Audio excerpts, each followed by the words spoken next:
Dr. Irshad Manji, an Islamic reformer, believes the Quran can be interpreted along more feminist lines. The Quran is very, very clear that in the eyes of God, men and women have equal rights and equal responsibilities. The Prophet Muhammad's own beloved first wife, Khadija, was a wealthy, self-made entrepreneur. All right, ABC, you've finally managed to tick me off. You just told millions of people that according to Islam, men and women have equal rights and responsibilities before Allah. And what evidence does Irshad Manji give? She says that Khadija was a wealthy, self-made entrepreneur. I wonder why Miss Manji failed to mention the fact that Khadija was a wealthy, self-made entrepreneur before Islam, before she married Muhammad, before Muhammad even began receiving revelations. In other words, if Khadija's social status is evidence of equality between men and women, it would be evidence of equality between men and women in pagan Mecca, before the rise of Islam. But ABC News doesn't tell us any of that. All we get is the misrepresentation. So, why would ABC tell us that men and women are equal in Islam? I suspect it's because they know most people don't have the resources or the time to carefully examine what we see on the news. But I do. Let's take a look at what Islam really teaches about men and women. Surah 4:34 is always a good place to start. Men are in charge of women.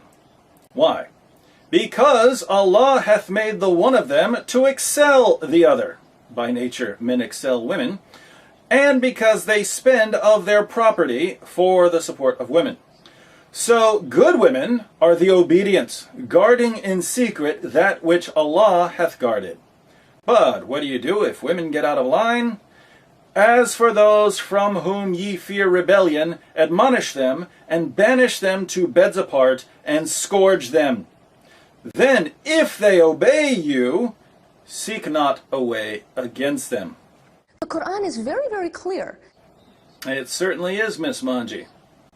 So, men are in charge of women. They're superior to women, they excel women, and if women get out of line, men are commanded to beat them into submission. Sorry, ABC, but this doesn't sound like equality. Nor is there equality when it comes to how many marriage partners a person can have. Surah 4:3 says, "And if you fear that you shall not be able to deal justly with the orphan girls, then marry other women of your choice, 2 or 3 or 4. Yes, you heard that correctly. Muslim men can marry up to 4 women. Can Muslim women marry up to 4 men? No. Is this what you call equality, ABC? We should also note that Muslim men can have more sexual partners than just their 4 wives. Muslim men get to have sex with their war captives and slave girls, those whom their right hands possess. Consider Surah 23, 1-6. The believers must eventually win through, those who humble themselves in their prayers, who avoid vain talk, who are active in deeds of charity, who abstain from sex, except with those joined to them in the marriage bond, or the captives whom their right hands possess, for in their case they are free from blame." What I find rather horrifying is that Muslims can have sex with their captives and slave girls, even if the captives and slave girls are married.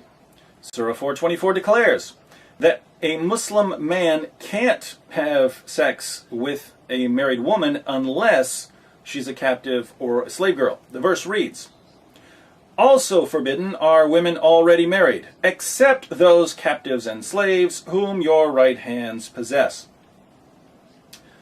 Do Muslim women get to have sex with their captives and slaves? No. That's not equality. So, Muslim men get to have sex with up to 4 wives and as many sex slaves as they're able to capture or purchase.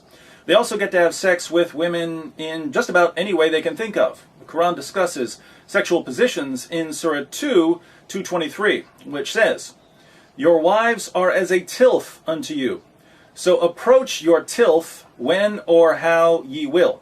The Quran is very, very clear. Let's look at a typical commentary on this verse. Tafsir Jalalain reads, Your women are a tillage for you, that is, the place where you sow the seeds of your children. So come to your tillage, that is, the specified place, the front part, in whichever way you wish, whether standing up, sitting down, lying down, from the front or the back. Do women get to demand sex in any position they see fit? No. That's not equality. So, things are certainly unequal in this life. What about the afterlife?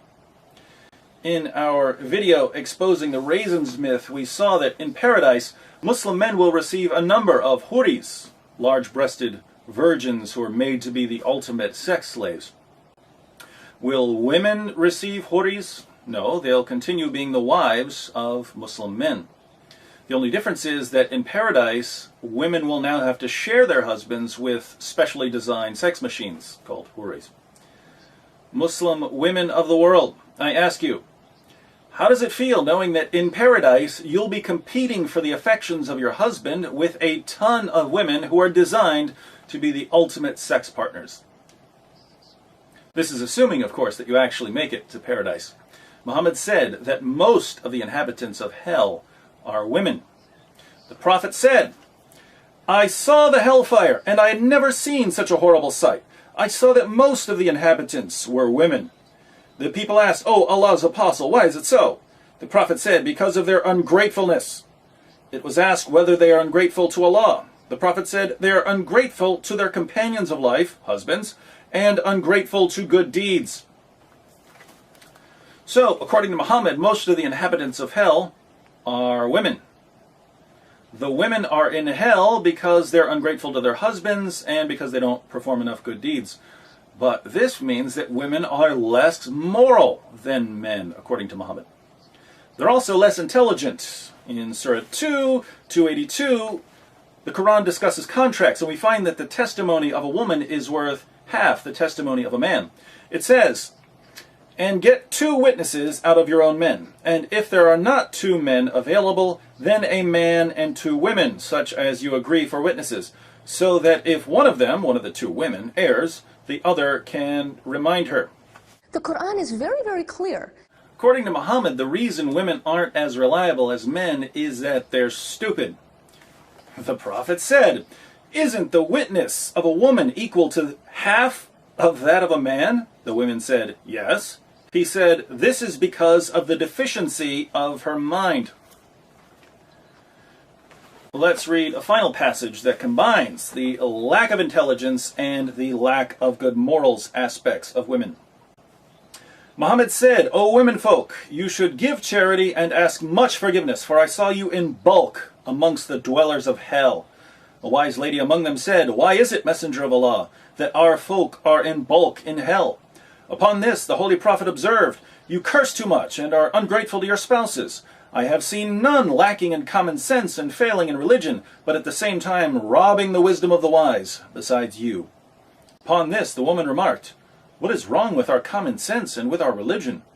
He, the Holy Prophet, observed, Your lack of common sense can be well judged from the fact that the evidence of 2 women is equal to 1 man.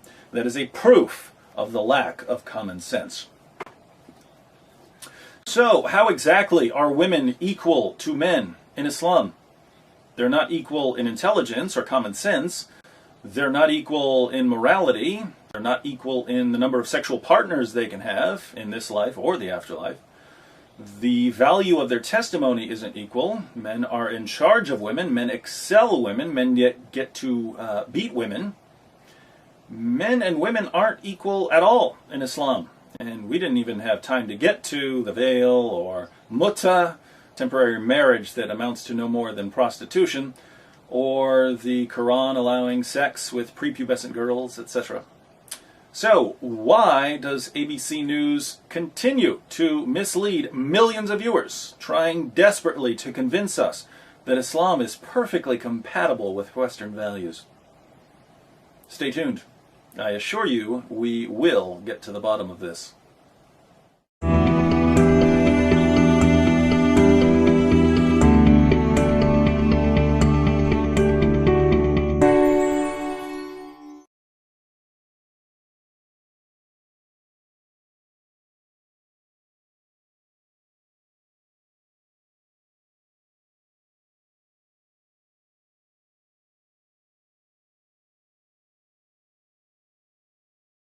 Salah satu nikmat yang ada dalam surga adalah pesta seks. Pesta seks. Minta maaf, karena inilah yang kita tahan-tahan di dunia. Inilah yang kita tahan-tahan di dunia. Dan kenikmatan terbesar yang diberikan Allah Subhanahu wa ta'ala di surga adalah pesta seks. Adalah pesta seks.